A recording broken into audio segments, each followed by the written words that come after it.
Moi bons días a todas e a todos.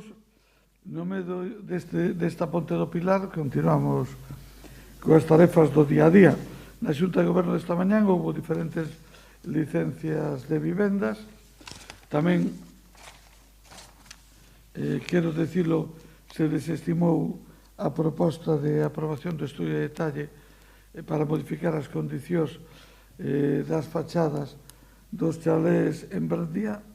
O problema non é tanto a proposta presentada canto o feito de que se quere manter a unidade do conxunto, que, polo tanto, calquer proposta de cambio ten que ser unha proposta que sea aceptada por todos os propietarios e que, polo tanto, que cambien todos, é dicir, o que non se ve aceptable, e así son os informes técnicos, é a posibilidade de que uns chalés teñan un tipo de galerías, outro teñan outro tipo de galerías e, polo tanto, a unidade do conxunto se perda. De feito, a proposta que se lles fai é que eso sea, alo menos, por ringleiras, pero teñen que ser todos á vez, e iso entraña as súas dificultades. Tamén salientaría, en contratación á adxudicación de conservación e mellora dos espacios verdes e o arborado, xustamente de Brandia, a Aspas Emprego, que é que se vai facer cargo da súa conservación e mantenimento por un costo de 216.000 euros. Pois diferentes convenios coa Asociación Médicos do Mundo por 10.000 euros. Tamén coa Asociación para a Promoción Social e Inserción Laboral Plataforma polo Emprego, por importe de 12.000 euros, coa Asociación O Galo, tamén por 5.000 euros. Se conceden subvencións de axudas para actividades culturais do sector profesional por importe de 544.992 euros. E se aprobou a reanualización de Smartiago de acordo co convenio asignado co Ministerio. Estes foron os temas que dou de si a Xunta de Goberno de hoxe. E non sei se hai alguna pregunta sobre algún destes temas. Ou sobre algún outro. Este do Smartiago, que era? Ese é o proxecto que financia, por exemplo, a instalación de todas as cámaras, de paneles informativos. No proxecto Smartiago se incorporaron diferentes proxectos de novas tecnoloxías, de mobilidade, de organización e control de mobilidade, tamén de iluminación.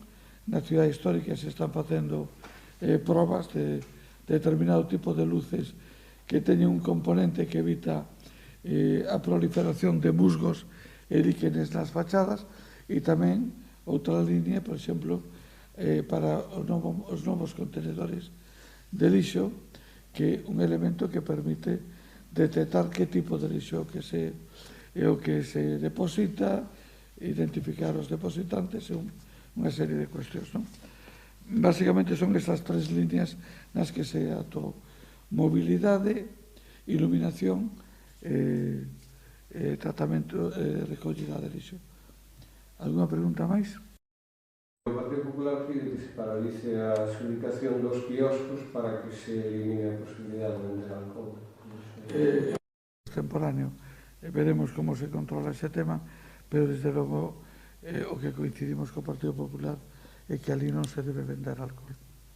E, por tanto, xa organizaremos eso de maneira que non se poida vender alcohol, pero a licitación está lanzada, en todo caso está transmitido, e desde logo concordamos con que non queremos que se venda alcohol baixo ningún concepto.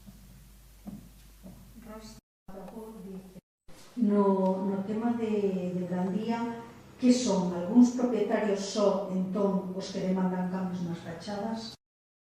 Vamos a ver, está presentada unha proposta de modificación concretamente en 7 bloques, en 7 conxuntos, en 7 fileiras.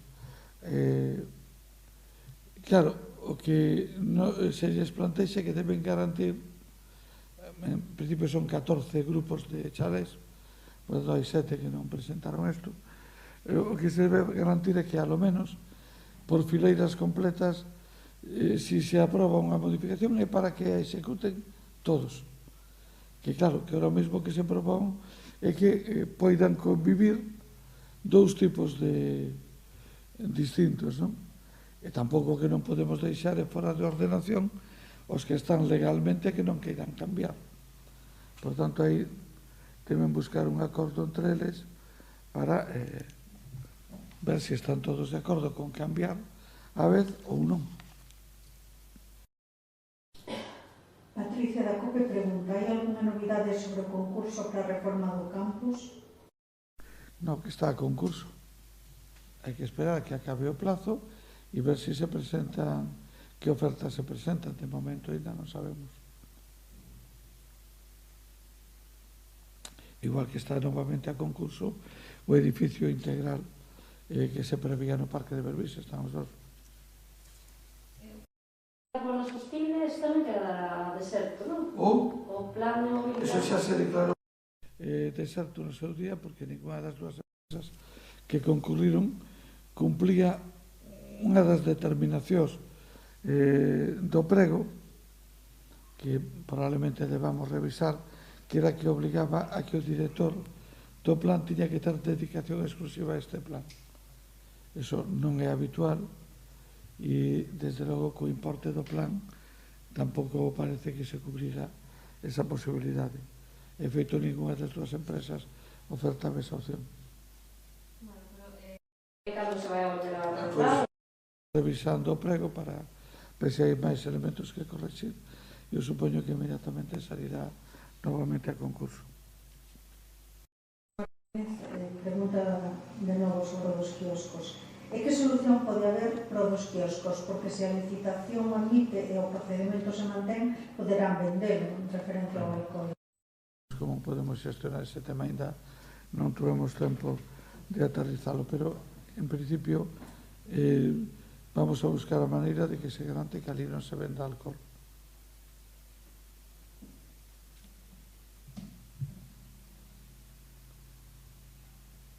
Que máis temas temos? Non sei se temos datos de como... Supoño que sí.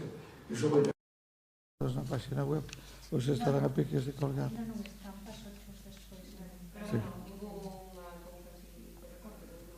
Non, vamos, tuvemos os problemas habituales cos estudiantes os xoves, en número menor a outros xoves, pero importante, pero un número importante que sin grandes conflitos e, bueno, pues simplemente o que estamos vendo é que a nosa xuventude ten unhas grandes ganas de festa e o que estamos vendo tamén é que os sábados está vindo moita xente do entorno de Santiago a pasar o fin de semana a Santiago. Eso é bo, por un lado, feito este sábado era bastante impresionante as miles de personas e todo o cheo que había na ciudad. Pero había moito, xa non eran estudiantes, era moito turista e tamén xente do entorno. Eso ten, conleva elementos positivos e, bueno, pues tamén ten algunhas complicacións que nos ocasionan. Algo máis? Pois moitas gracias.